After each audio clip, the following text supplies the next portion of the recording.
It's not a parade for spectators. I like when people do things when they're not worried about people watching them. You know, they're doing things for themselves. That's how we like to do it.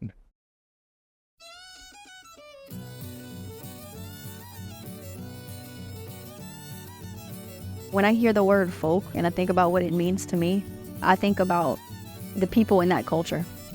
A fado was people get together at like a dance hall, or they get together at family's house or friend's house, and they would have a dance, and they would play music, and they would visit, and they would drink, and they would bring their kids to these like house dances or these dance halls. And there was a room where they would have all the babies, and the babies would go to sleep, and they'd be lulled to sleep by the sound of the music. It's called a fado because the moms, or I guess even the dads, the parents would go in the room and like check on the kids, and if they were awake in there, they would go to sleep. The do, when I was growing up, that got told to me as a kid to go to sleep, go to do. It's a shorthand word for dormir, which is sleep.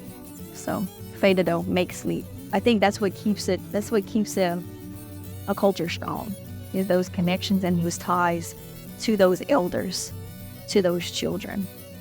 Because that's how knowledge gets passed. When those connections of communication are broken, you lose things along the way. You lose traditions. You lose certain things that you do in your family that are particular to your family. A boucherie is a slaughter, but I tend to not even want to use that word. You're honoring an animal on that day, be it a cow or a pig, and you're getting together as a community with your family, your friends, the people in your neighborhood. You are all coming together to work together, preparing this food. It was to prepare to hunker down for the cold months, and to dole out portions to all the people that have helped to prepare that animal to feast on. And it's a bonding thing as you're about to go into a harsh time of the year. And it's a big merry thing. People get together and play music and have a good time and visit and probably see each other where they haven't seen each other like that in a really long time. There's a reverence that we're given to that animal at the beginning of the day, so we can have that connection. This is an exchange of energy that's happening. This animal is dying so that we can have food and so that we can feed our families and our neighbors, our friends.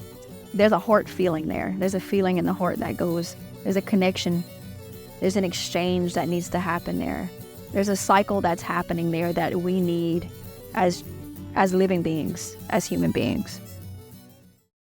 One question about the music that is known today as Cajun or Creole music is that it's oftentimes treated as a folk music or a heritage music. And I think to some degree it has become that. At the same time, though, what we call Cajun music and Creole music are really musics that are very new to the planet. They're new world musics. They were really created by circumstances of America. The music that we know as Cajun and Creole music is fed by folklore. It's fed by folk roots, ancient African folk traditions, ancient European folk traditions, Native American traditions. But whether it's a folk music and whether Cajun culture is a folk culture or whether Creole culture is a folk culture, I would say that they're more new and dynamic traditions and identities. With something as complex as Louisiana culture, you have to be careful about projecting the way we see things in the present into the past.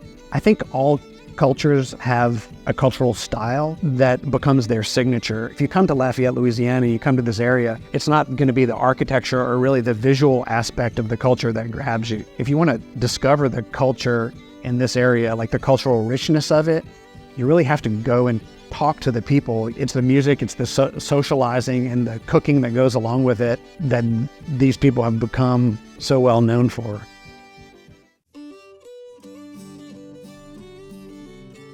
Growing up, always, especially through my college years, we had all these friends because I was already touring all over the world playing music at that time. So we'd always invite friends, like we'd be on the road like, oh, it's getting close to Mardi Gras, y'all come hang out with us, come run Mardi Gras with us. And a lot of people would come down and run Mardi Gras, right? Pretty quickly I realized that a lot of the other couriers de Mardi Gras in the area didn't have a lot of the sentiment that I wanted to experience in Mardi Gras, and I felt like that they were being very exclusive. So I was sick of it. I was like, I'm just gonna start my own Mardi Gras through the country. We're gonna have traditional music. Everybody's gonna wear costumes, and we're going to make it feel like something that's important, so that when we do invite people to come down, they can come experience something real and meaningful. They can come down and experience a real Cajun Mardi Gras. I mean, there's nothing fake about it. It's just that we created it. It hasn't been going on for 100 years. We go through the neighborhood just like they did back in the day. We weave through dirt roads and the main highway. We end up stopping at the graveyard where the great Cajun fiddle player Dennis McGee is buried. We play him a tune. A priest gives a little blessing. And we turn around and we got a big old dance in my yard until whatever hour of the morning or evening we decide to finish. And it's not a parade for spectators. We encourage everyone to participate, and there aren't a lot of people lined up on the road to see us. Everybody just wants to be part of it, and that's it. So I like when people do things when they're not worried about people watching them. You know, they're doing things for themselves. That's how we like to do it. So it's essentially the same thing as all other Mardi Gras. The only difference is the whole purpose of mine. I just wanted it to be open to anybody that wanted to come. I don't want it to be exclusive to just men. I want families to feel like they're welcome. I want any person of any color, any gender, anything, just to come and have a good time and get to experience something that is powerful, you know, and it really is. I'm very proud of what we did. So in 1974, there was a concert at Blackham Coliseum. There was a group of international writers coming to town, and so Codafield wanted to do a concert, and it was open to the public, and like 10,000 people showed up. It was storming. No, they didn't expect anybody to show up, but the place was just packed. And so the organizers of that event decided to continue. They did another concert, and then eventually they moved to Girard Park, where Festivals Acadiens was born. Because remember, at that time, the only place you could go see Cajun and Creole music was in the dance halls. So there were not really many festivals that were focused just on the music of our culture. And that's the void that Festivals Acadiens et Creole filled. And so it gave us an opportunity to not only highlight some of our more popular bands, but also bring bands in that needed to be seen because they were doing something special as it pertained to the music. Festivals Acadiens et Creole is plural because it's an amalgamation of three different festivals. Festival de Musique Acadienne, the Louisiana Crafts Guild, and the Bayou Food Festival. So Festival International is a 5-day event. It's a celebration in the form of a music and arts festival. We bring in musicians from all over the world. Certainly we focus on our Francophone heritage and roots, but it's more broad than that. Our goal is we want to bring in some of the best talent from around the world, but at the same time put some of our talent that we have here locally on the same stages so that we can not only import talent but also export our culture and heritage. We get people from out of state always emailing, wanting to know how much. I can't find out where to buy tickets. And I email them back, and I'm like, in capital letters, it's free. People are always shocked, especially people who aren't from here, that we're able to do all this for free. You know, we want it to be accessible to everybody. We don't want to have to look at artists and say, all right, how many tickets can we sell with this artist?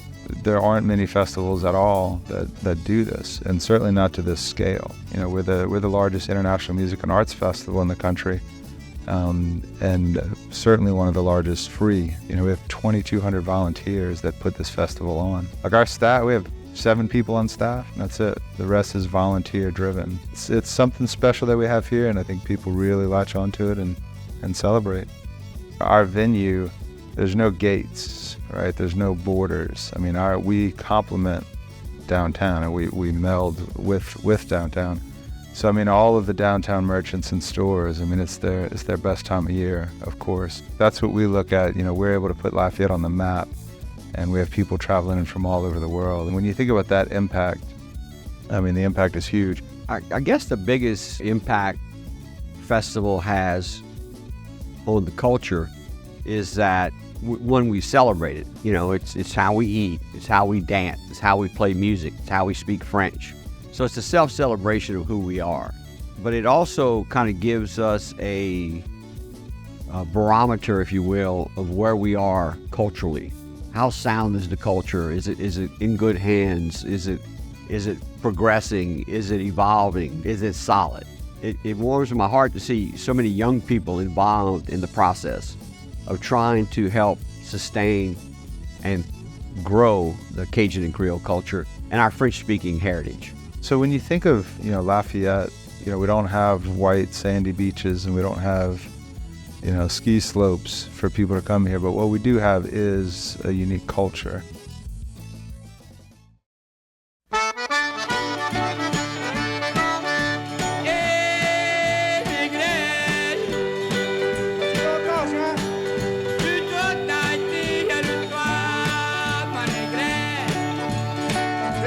Señor